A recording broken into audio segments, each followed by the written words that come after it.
Hello.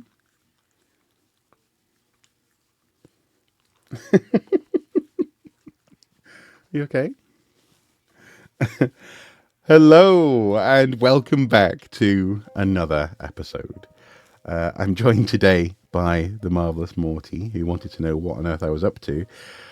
And I want to talk to you today, actually, rather perfectly, in fact, about the interconnectedness of life.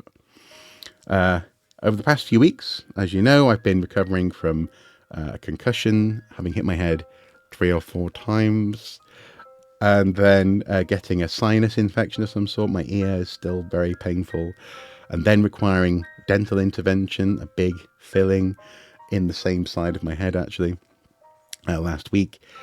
It's been tough, and it's meant an enforced and frustrating time of rest and relaxation and recovery, and it's been very necessary.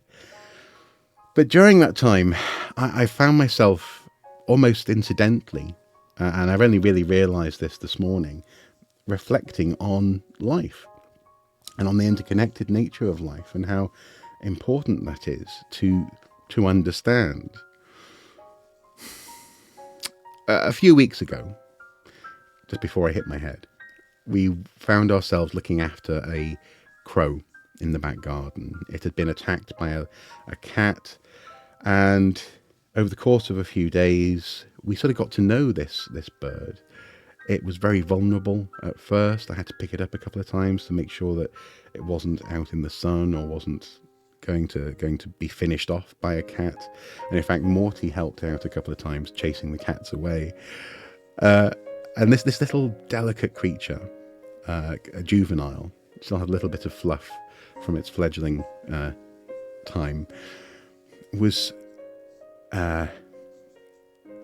vulnerable, and its heart was pounding in my hands, and it gave out a gentle sort of and I picked it up, a sort of slightly pathetic "don't touch me" kind of thing, which I don't blame it for. I should say at this point we did investigate whether or not the RSPB, the Royal Society for Protection of Birds, or another animal charity might be interested in helping the bird, but they don't have the money. There are some local nature groups as well that don't have the money either. Were it a bird of prey, or were it a fledgling, or even a bird still hatching, they could have taken it on board.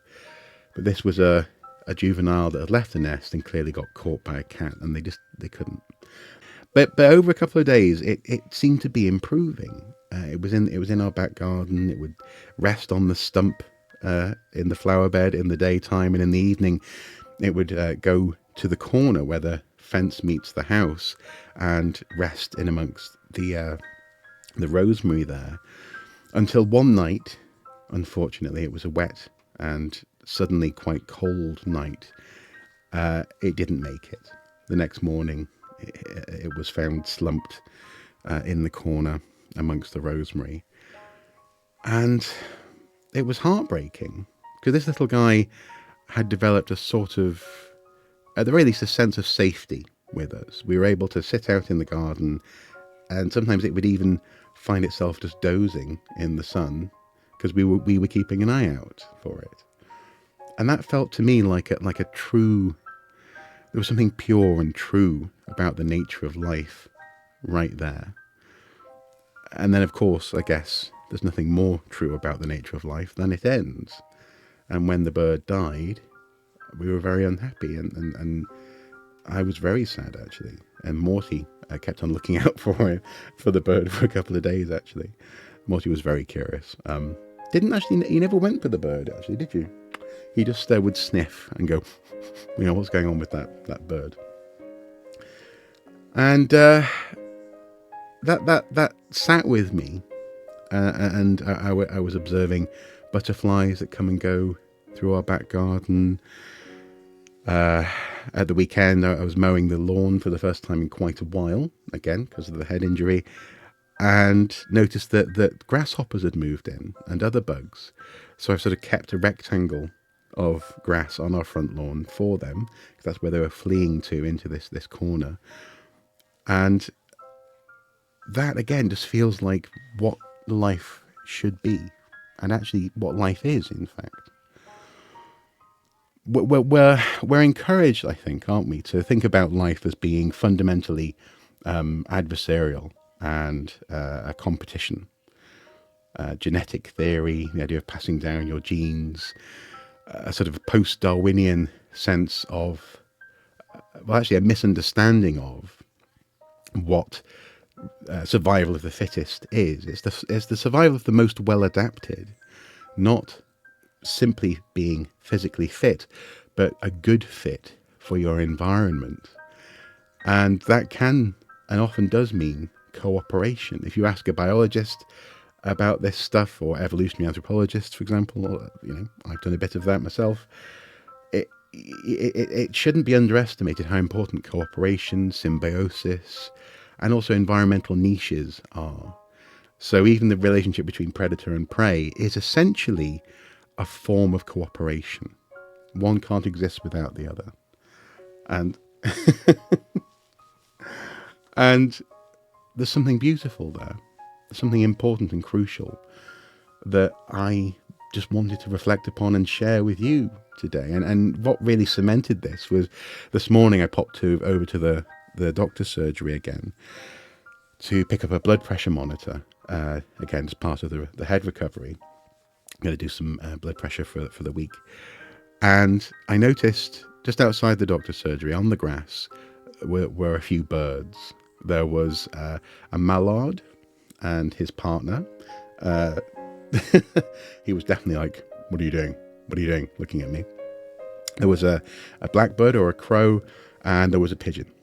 And all of these creatures were cohabiting, relaxing in the morning sun together, pecking around in the grass, looking for bugs or morning dew. And they were all more wary of me, stood there with my phone taking a picture of them, than they were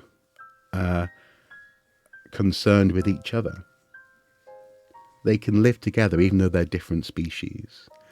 They occupy very similar habits, seemingly, in the morning, even though they're not the same creature. And even though I can obviously very happily live with this little guy, I'm aware that so many of us struggle to live with other humans, let alone other animals. And I can't help but think that part of this comes out of that misreading, that misunderstanding of survival of the fittest. It's that sort of, I don't know, entrepreneurial billionaire kind of mindset. You've got to be the winner. You're first or you're last, that kind of thing. Whereas actually,